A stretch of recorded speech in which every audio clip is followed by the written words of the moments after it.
ও বেড়াল ছানা। একেএম জাকারিয়া। মিউ মিয়াও। বেড়াল ছানাটি কেমন তিরতির করে এঁকেবেঁকে মায়ের পদচ্ছাপ অনুসরণ করে চলছে। মি মিয়াও। আবার মা বিড়ালটি ডাক দিতেই কেমন লাফিয়ে লাফিয়ে চলছে ছানাটি। বেশ কিছুদিন আগে ছানাটি জন্ম নিয়েছে, না হলে এমন করে চলতে পারত না। মাসখানেক আগে মা বিড়ালের ভারী পেট নিয়ে চলাফেরা করতে দেখেছে অনি। এদিক সেদিকে ঘুরে ফিরে অনির দিকে চেয়ে দেখত আর মনে হয় বলতো, এই তো কিছুদিন পরেই তোমার মতো একটা বাবু আমারও হবে। না, ভুল বলল, তার মতো না, তার ছোট বোন মিষ্টির মতো। মিষ্টি ঠিক এই বিড়াল ছানাটির মতো। তবে পার্থক্য এই, মিষ্টি জন্মাবার কিছুক্ষণ পরেই ওয়াও ওয়াও করে কেঁদেছিল। কিন্তু বেড়াল ছানা জন্মাবার পর কান্না করে এমনটি অনি কখনো দেখেনি। অনি দেখেছে 4-5টি তুলতুলে মাংসের কুণ্ডলির মতো মায়ের কোলের নিচে শুয়ে থাকে। কোন শব্দ করতে শুনেনি। মিষ্টির সাথে ছানাগুলোর শুধু এক জায়গায় মিল আছে। তা ছানাগুলো যেমন ঘুমিয়ে থাকে মিষ্টিও সারাদিন ঘুমিয়ে থাকে। ছানাটি কি কিউট, ঠিক মিষ্টির মতো। মায়ের রুমের ভেতর থেকে মিষ্টির কান্না ভেসেই আসছে। তাকে কেউ থামাবার চেষ্টা করছে মনে হয় না। মা তার অ্যান্ড্রয়েড ফোনে বন্ধুদের সাথে চ্যাটিংয়ে ব্যস্ত। অন্য সময় হলে অনি ঠিকই দৌড়ে মায়ের রুমে ছুটে যেত আর বলতো, মা, মা মিষ্টিকে খাওয়াও।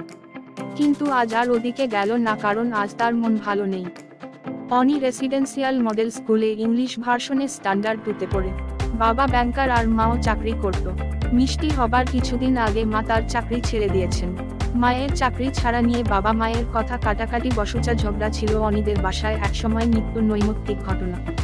এগুলোর জন্য পড়ালেখার অনেক ক্ষতিও হয়েছে অনি। না হলে সে এখন 3য় শ্রেণী বা স্ট্যান্ডার্ড 3-তে থাকত। ব্যালকনি থেকে অনি ছানাটির লাফালাফি দেখছে। মা বিড়ালটি দেয়ালের উপরে আর ছানাটি রসু কাকুর বাগানের ছোট ছোট গাছের নিচে এঁকেবেঁকে মায়ের দিকে তাকিয়ে তাকিয়ে তা করবার চেষ্টা করছে।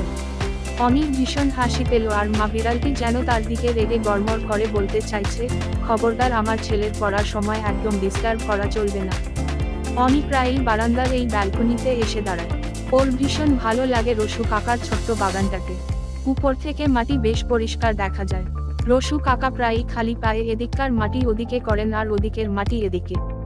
কি কতকগুলো অদ্ভুত ধরনের গাছ ছড়িয়ে ছিটিয়ে জংলা মতন থাকে। মা বলেন, ছাই, এটা বাগান হলো নাকি? কতকগুলো সিম, লাউ, সবজি লতা, না আছে ফুলের আর পাতাবাহারি গাছ। লোকটা আস্ত একটা পাগল। এত সুন্দর একটা রেক্টাঙ্গেল জায়গায় অ্যাপার্টমেন্ট না বানিয়ে কি ভুতুড়ে করে রেখেছে জায়গাটিকে।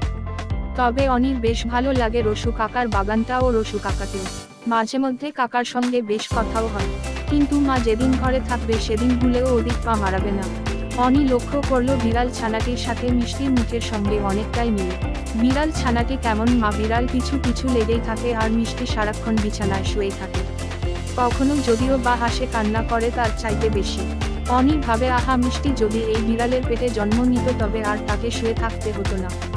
অনি বসে বসে শুধু তাদের খেলা দেখত আর এই বন্ধের দিনগুলো কি সুন্দরই না কাটত।